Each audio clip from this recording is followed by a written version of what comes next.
Kiếp trước tôi yêu Liễu Như Yên 7 năm, cũng nuôi cô ấy 7 năm, nhưng cô ấy lại luôn ghét tôi, luôn cảm thấy tôi đang dùng tình cảm để sỉ nhục cô ấy. Sau 1 năm kết hôn, cô ấy bỏ đi để sống chung với bạn thân, còn tôi lại cô đơn, kết thúc cuộc đời trong căn nhà trống vắng. Giờ đây sống lại một đời, không có sự tài trợ của tôi xem Liễu Như Yên cô sống thế nào. Quay lại ngày tôi quyết định bao nuôi cho Liễu Như Yên.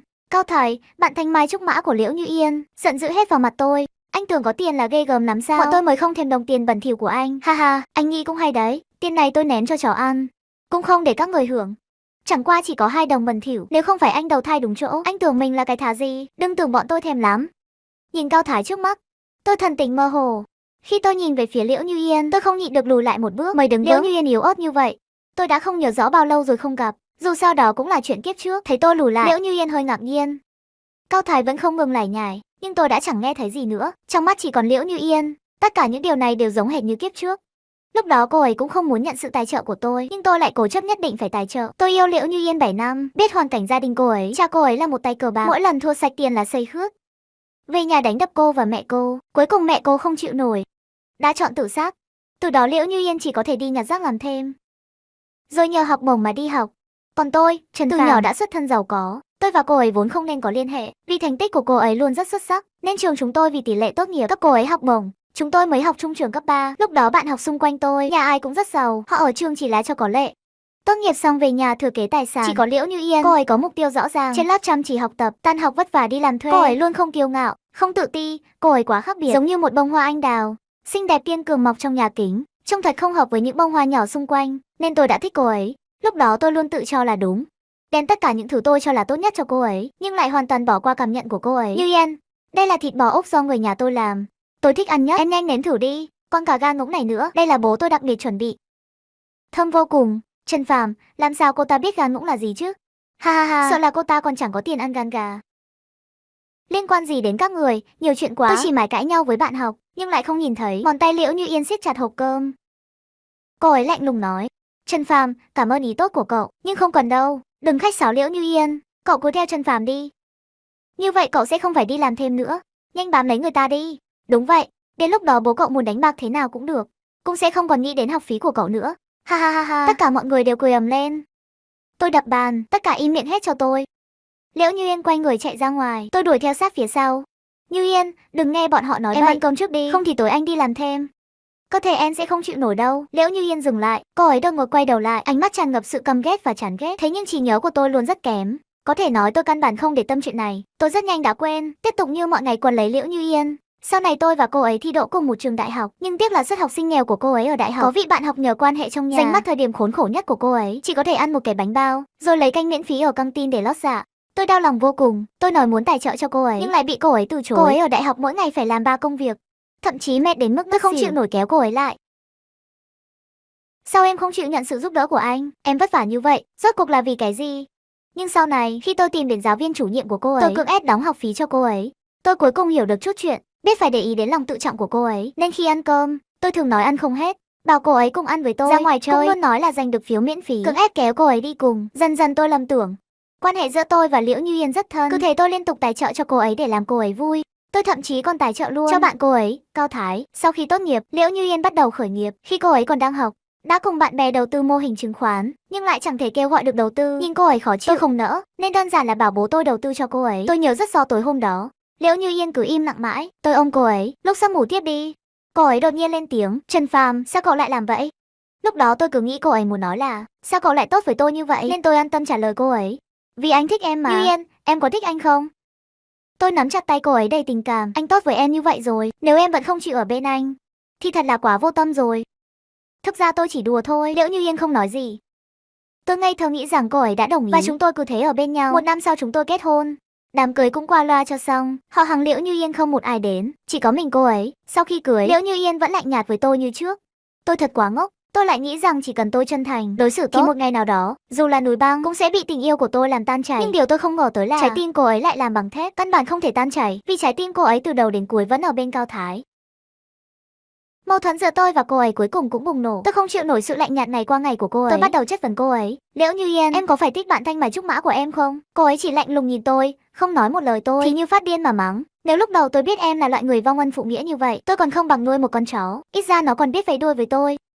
Mắng xong, tôi thấy mình quá đáng. Cô ấy, sắc mặt cô ấy trong thoáng chốc tràn ngập phẫn nộ, nhưng rất nhanh lại trở về vẻ lạnh lùng, rồi đóng sầm cửa bỏ đi. Từ ngày hôm đó, cô ấy không bao giờ trở về nhà nữa. Sau này tôi mới biết, hóa ra cô ấy sớm có một mái ấm mới. Thậm chí còn mang thai con của anh ta. Những năm đó cô ấy ở bên ngoài, có gia đình viên mãn, hạnh phúc. Tôi cô đơn trong căn nhà trống vắng. Tình yêu ngập tràn trước kia cũng đều chuyển hóa thành chất độc căm hận. Về sau Liễu Như Yên khởi nghiệp thành công, tài sản của cô ấy thậm chí còn vượt qua cả nhà tôi. Tôi nhất quyết không chịu ly hôn với cô ấy, bất kể cô ấy bỏ ra bao nhiêu, bởi vì cô ấy đã hủy hoại tôi cũng phải khiến cô ấy không được yên ổn. Người cô ấy yêu thích mãi mãi chỉ là kẻ thứ ba, thêm con cái của họ cũng mãi mãi chỉ là con riêng ngoài luồng. Cứ như vậy, chúng tôi kéo dài 10 năm. 10 năm này, cho dù tôi có điên cuồng thế nào, phát điên ra sao, cuối cùng thậm chí là van xin, cô ấy chưa từng mềm lòng, chưa từng trở về thăm, dù chỉ là liếc mắt tôi. Cứ thế ngày qua ngày, tôi tuyệt vọng, ngày càng gầy mòn mang bệnh nặng, cuối cùng chết trong uất ức. Trần Phàm, cậu có đang nghe tôi nói không vậy? Một tiếng hét vang lên, kéo tôi ra khỏi luồng hồi ức. Tôi giật mình tỉnh lại, ngẩng đầu nhìn Liễu Như Yên bên cạnh. Một luồng oán khí sâu nặng từ từ bốc lên từ đáy lòng tôi. Tôi gần như muốn nổ tung, thậm chí tôi đã gần như không đứng vững. Liễu Như Yên, tôi chết rồi cô cũng tỏa nguyện phải không? Cô nhất định rất vui mừng, gia đình cô viên mãn, sự nghiệp thành công, còn tôi lại nằm trong góc tối không ai hỏi han. Lúc đầu cô đối xử với tôi chắc chắn là muốn nhanh chóng hành hạ tôi đến chết. Tôi sẽ mãi mãi nhớ, trước khi tôi chết, thuốc của tôi đột nhiên bị thay. Lúc đó tôi hỏi quản gia nói là đổi sang loại thuốc nhẹ hơn, tôi không nên dùng thuốc kia. Thế nhưng chính vì vậy, sau đó sức khỏe tôi ngày càng tệ, không bao lâu đã lên thiên đàng. Liễu Như Yên, chính cô bảo quản gia đổi thuốc của tôi phải không? Ngoài cô ra còn ai vào đây nữa? Tôi thực sự không ngờ mình khiến cô ghét đến mức ấy. Ghét đến mức hy vọng tôi chết ngay lập tức. Cô khao khát kết hôn với Cao Thái đến vậy, cô thật sự quá độc ác. Tôi hận quá. Trần Phàm, anh tưởng có tiền là muốn làm gì thì làm à? Anh lấy tư cách gì mà sỉ nhục bọn tôi, đem tiền bẩn thỉu của anh biến đi. Tôi u ám nhìn Liễu Như Yên, cố gắng kìm nén ham muốn, xông lên xé xác cô ta. Cao Thái kích động nhìn chăm chăm vào tôi. Cao Thái, anh nghĩ gì vậy? Tiền này tôi cho chó ăn cũng không cho các người. Đừng tự đề cao mình lên như vậy, anh tưởng mình là cái thá gì? Nghe thấy lời tôi nói, sắc mặt Liễu Như Yên lập tức biến đổi, biểu cảm của Cao Thái cũng tràn ngập kinh ngạc. Trần Phàm, anh nói gì cơ? Anh cho rằng tôi đang sỉ nhục các người sao? Chúng ta đều là bạn học, làm sao tôi có thể sỉ nhục các người chứ? Đã như vậy, vậy thì thôi, các người cứ tiếp tục đi làm thêm đi. Hoàn cảnh gia đình của Cao Thái thực ra cũng tương tự Liễu Như Yên, cha mắc nợ bỏ trốn, mẹ vì cho anh ấy ăn học mà mang một thân bệnh, bây giờ chỉ có thể nằm ở nhà. Trước đây mỗi khi tôi và Liễu Như Yên đi chơi, anh ta luôn thích bám theo cùng. Tôi không muốn, anh ta sẽ hỏi trước mặt Liễu Như Yên.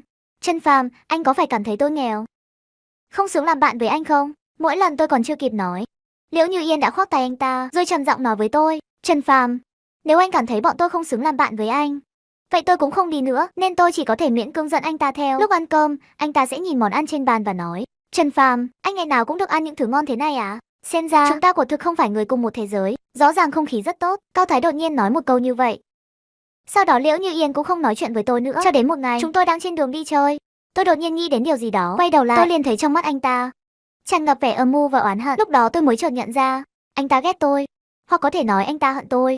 Về sau, công ty của Liễu Như Yên nhận được đơn hàng đầu tiên. Tôi đó ôm lấy tôi, nói với tôi, anh yêu, anh có thứ gì thích không? Em mua cho anh nhé. Lúc đó tôi thương cô ấy, kiếm tiền không dễ dàng, nên nói, ha ha ha, không cần đâu. Công ty em bây giờ mới chỉ khởi đầu, sau này còn nhiều chỗ cần dùng tiền. Em có tấm lòng này, anh đã rất mãn nguyện rồi, nhưng cô ấy lại không chịu bỏ qua. Không mà, vợ kiếm tiền là để trồng tiêu mà. Em mua cho anh một chiếc xe nhé. Anh thích xe gì? Cho đến tối ngủ thiếp đi. Cô ấy vẫn lẩm bẩm mơ màng. Trần Phàm, bây giờ cuối cùng tôi cũng có tiền rồi, sau này tôi không cần phải nhường nhịn anh nữa. Ngày hôm sau, cô ấy thực sự mua cho tôi một chiếc xe. Tôi còn chưa kịp nói gì, Cao Thái đi cùng giống như đỉa đói, liền dặn lấy chìa khóa xe. Vẻ mặt kỳ quái nói với Liễu Như Yên, ôi chao, chiếc xe này hình như tôi mơ hồ nhớ ra, hồi Trần Phàm học đại học, đã có bạn tặng anh ta một chiếc rồi, mà lúc đó anh ta chê quá rẻ tiền, lái ra ngoài thấy mất mặt, nên dường như chưa từng lái. Sắc mặt Liễu Như Yên lập tức thay đổi. Sau đó cô ấy cầm lấy chìa khóa xe mà không biểu cảm bỏ đi. Mà lần gặp lại chiếc xe đó thì đã là Cao Thái đang lái. Anh ta khóe miệng nở nụ cười, giả vờ không để ý. Trần Phàm, Như Yên để tôi lái chiếc xe này, anh sẽ không giận chứ? Tại sao anh lại lấy xe của tôi? Anh có nhiều xe như vậy, sao cứ phải giành chiếc này với tôi? Tôi chỉ có mỗi chiếc này thôi. Trần Phàm, anh đã không thèm rồi, sao còn cứ phải tranh với anh ta? Chẳng lẽ anh chỉ thích tranh giành sao? Vì chuyện này, tôi và Liễu Như Yên cãi nhau to, rồi chia tay không vui. Sau này tôi mới hiểu, Cao Thái nói đâu phải về xe, anh ta rõ ràng là nói về Liễu Như Yên. Anh ta còn thấy tôi cướp mất cô ấy, nên mới hận tôi như vậy. Trần Phàm, anh chờ đã, tỉnh lại. Liễu Như Yên hoảng hốt nắm chặt lấy tôi, không cho tôi đi. Tôi thấy cảm xúc trong mắt cô ấy kích động, dường như có gì đó sắp kìm nén không nổi, thậm chí giọng nói cũng hơi run rẩy. Không đúng, sự việc không nên như thế này. Trần Phàm, sao anh không tài trợ cho tôi nữa? Anh không phải rất thích tôi sao? Tôi trực tiếp vạt tay cô ấy ra rồi nói, Liễu Như Yên, cô bị bệnh à? Trần Phàm, chẳng lẽ anh không thích tôi nữa sao? Anh thực sự không muốn tôi nữa sao? Những lời nói đột ngột này thực sự làm tôi giận mình. Liễu Như Yên từ khi nào lại nói với tôi những lời này? Liễu Như Yên, cô bị ngáo à? Hay là cô bị quỷ ám rồi? Liễu Như Yên vẫn không nói gì, chỉ là ánh mắt cố chấp và điên cuồng nhìn chằm chằm vào tôi. Tôi cũng nổi cáu. Liễu Như Yên, kiếp trước cô đối xử với tôi như vậy, bây giờ còn dám trừng mắt nhìn tôi. Cô không phải cho rằng tôi tài trợ cho cô là sỉ nhục cô sao? Liễu Như Yên, hay là cô muốn nịnh nọt? Để tôi cầu xin tài trợ cho cô, rồi ăn bám tôi. Cao Thái kinh ngạc há to miệng chó anh ta. Không ngờ tôi lại nói chuyện với Liễu Như Yên như vậy. Như Yên, cô tính là cái gì? Nói xong tôi quay đầu bỏ đi. Nhìn tôi rời đi, sắc mặt Liễu Như Yên tái nhợt. Đi trên đường, tay tôi cầm tấm thẻ vốn định đưa cho Liễu Như Yên. Trong thẻ có 200.000. Anh đã tỉnh ngộ khỏi kiếp chó săn rồi. Hôm nay nghĩa phụ mời khách, trong thẻ này có hơn 200.000 đấy. Chúng ta không tiêu hết không về nhà. Nghĩa phụ, người đúng là nghĩa phụ tốt của con. Hôm nay con phải chém người thật mạnh. Ha ha ha ha, đi thôi. Trên đường về trường, không biết có phải oan ra ngõ hẹp không, lại gặp phải Cao Thái và Liễu Như Yên. Cao Thái nhìn thấy chiếc đồng hồ mới trên cổ tay, ánh mắt lập tức khó che giấu vẻ đen tối và ghen tị. Trần Phàm, anh đúng là giàu có thật, đồng hồ đẹp đấy, lại còn là Rolex. Chắc chắn rất đắt. Một chiếc đồng hồ của anh, sao là đủ học phí của bọn tôi mấy năm. Anh ta ghé sát vào Liễu Như Yên bên cạnh, anh ấy cố ý nói tiếp. Xem ra, chúng ta quả thực không phải người cùng một thế giới. Kiếp trước, mỗi lần Cao Thái nói như vậy, tôi đều cố gắng biện minh, nhưng tôi lại vụng về. Càng nói Liễu Như Yên càng không vui. Tôi mỉm cười nhìn Cao Thái. Ha ha ha, xem ra anh không chỉ không có tiền mà còn không có não. Anh bây giờ mới biết, chúng ta không phải người cùng một thế giới à? Nhà tôi ở biệt thự độc lập giữa thành phố, anh ở căn nhà cũ nát vùng ven đâu. Sao anh lại nghĩ chúng ta là người cùng một thế giới? Cao Thái trừng mắt, anh ta sắc mặt tái xanh. Tôi bước tới nhấn mạnh từng chữ nói với anh ta. Cao Thái anh, mãi mãi sẽ không thể trở thành người cùng thế giới với tôi. Anh cứ ghen tị đến chết đi. Ha ha ha, Như Yên em xem, Trần Phàm nói năng kiểu gì kìa. Cao Thái quay sang giả vờ tội nghiệp với Liễu Như Yên. Tôi lập tức bật cười, anh mỗi ngày ngoài bám đuôi đàn bà thì còn biết làm gì nữa, đúng là giống như con sâu bọ trong cổng rãnh. Anh cũng đừng đi mách Liễu Như Yên, hai người các ngươi 49-50 điều giống nhau, khiến người ta buồn nôn.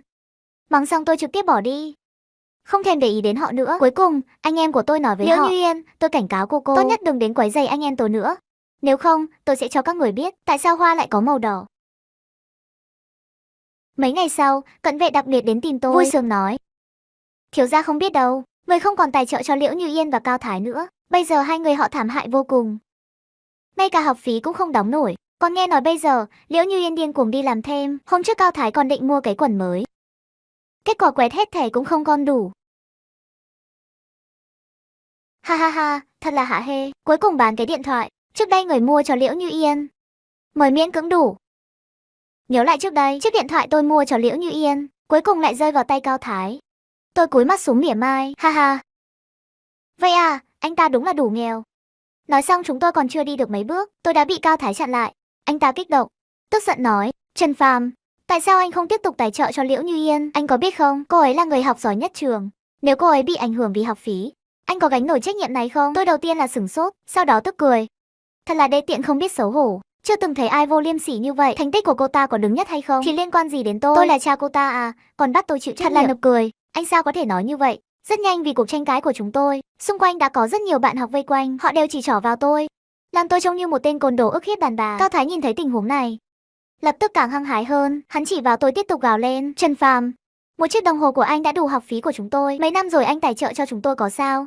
Anh thật là một người quá ích kỷ, thà lãng phí tiền, cũng không muốn lấy ra giúp đỡ những người cần hơn. Cao Thái cho rằng tất cả mọi người đều giống như Liễu Như Yên, đều sẽ bị những lời vô liêm sỉ của anh ta tẩy não. Tôi còn chưa kịp nói gì thì cận vệ của tôi đã lên tiếng trước, thằng nào không biết Thẩm Du lại thả ra một thứ như mày vậy? Vừa mở miệng đã đòi tiền, sao mày không đi ăn xin đi? Không thì mày vẫn có thể đi bán ra mà. Tuy mày xấu thật đấy, nhưng tao nghĩ chắc chắn vẫn có người chịu. Mày bán ra 100 lần thì học phí chẳng phải ra rồi sao? Thật là có tay có chân có thận có gan. Sao cứ phải liếm mặt xin tiền người khác chứ? Người ta là cha mày à? Cao Thái trực tiếp bị mắng đến ngay người, các bạn học xung quanh cũng đều lên tiếng. Đúng vậy, không có tiền thì đi xin học bổng chứ. Xin tiền người ta mà thái độ còn hung hăng như vậy, đúng là vô liêm sỉ, mà loại người như vậy thì đáng đời không có tiền. Cao Thái không thể tin nổi, mở to đôi mắt chó của hắn. Tôi cười lạnh một tiếng, nếu không phải kiếp trước tôi bị ma nhập mà trong lòng chỉ toàn Liễu Như Yên, thì loại người như Cao Thái căn bản không xứng xuất hiện trong cuộc sống của tôi. Ngay lúc này Liễu Như Yên đột nhiên bước tới. Cao Thái mách lèo với Liễu Như Yên.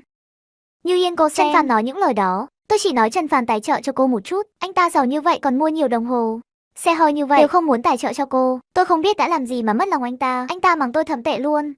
Nói xong, hắn quay đầu tiếp tục nói với tôi, Trần Phàm, tôi biết anh coi thường tôi, nhưng tôi đều là vì Liễu Như Yên. Cô ấy xuất sắc như vậy, trong lòng tôi chán ghét tột độ, Cao Thái giống như con ếch nhảy lên chân người ta. Không cắn người nhưng lại chọc tức người ta, đáng ghét nhất là tên này âm hồn bất tán. Muốn tránh cũng tránh không được. Liễu Như Yên hơi nhíu mày. Anh mắng hắn à? Tôi không nhịn được cười mỉa mai.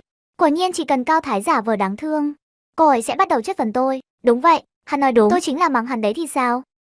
Tuy nhiên ngoài dự đoán của tôi, Liễu Như Yên lại không hề tức giận.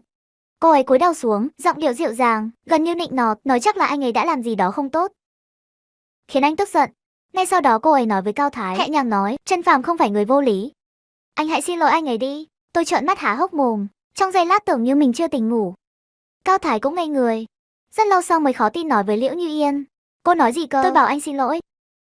Cao Thái vừa kinh ngạc vừa sững sờ. Như Yên, sao cô có thể như vậy chứ? Tôi cũng ngờ ngác. Liễu Như Yên lại bảo Cao Thái yêu quý của cô ấy xin lỗi tôi. Nó cô ấy bị lừa đá rồi à? Đột nhiên trong lòng tôi lóe lên một ý nghĩ ngắn ngủi. Chẳng lẽ Liễu Như Yên cũng đã tái sinh rồi sao? Không thể nào. Kiếp trước Liễu Như Yên ghét tôi đến thế, ghét đến mức muốn giết tôi. Nếu cô ấy tái sinh, chắc chắn sẽ lập tức tránh xa tôi. Cô ấy nhất định có âm mưu gì khác. Tôi cảnh giác nhìn Liễu Như Yên. Cô ấy như bị ánh mắt của tôi đâm một nhát đau đớn. Trần Phàm, em biết trước đây em sai rồi, anh tha thứ cho em được không? Anh không phải thích em sao? Chúng ta ở bên nhau được không? Những gì thiếu sót trước kia em sẽ bù đắp hết cho anh. Cô ấy càng nói càng kích động. Đến cuối cùng nhìn chằm chằm tôi, như đang nhìn một báu vật đã mất giờ tìm lại được. Giọng nói cũng nghẹn ngào. Thật hoang đường, tôi nhếch mép cười mỉa mai. Chán ghét nói, ha ha, ở bên nhau với tôi. Liễu Như Yên, cô tính là thứ gì mà xứng đáng ở bên tôi? Một bộ quần áo trên người tôi, đủ để cô làm việc 3 năm. Cô cũng quá tự phụ rồi. Cô dựa vào cái gì mà ở bên tôi? Cô ấy không phải cảm thấy tôi sỉ nhục cô ấy sao? Hãy để cô ấy cảm nhận thế nào là sỉ nhục thật sự. Quả nhiên, sắc mặt Liễu Như Yên tái nhợt. Cô ấy gấp gáp nói, bây giờ em không có tiền, nhưng anh đợi em được không? Sau này em sẽ có tiền.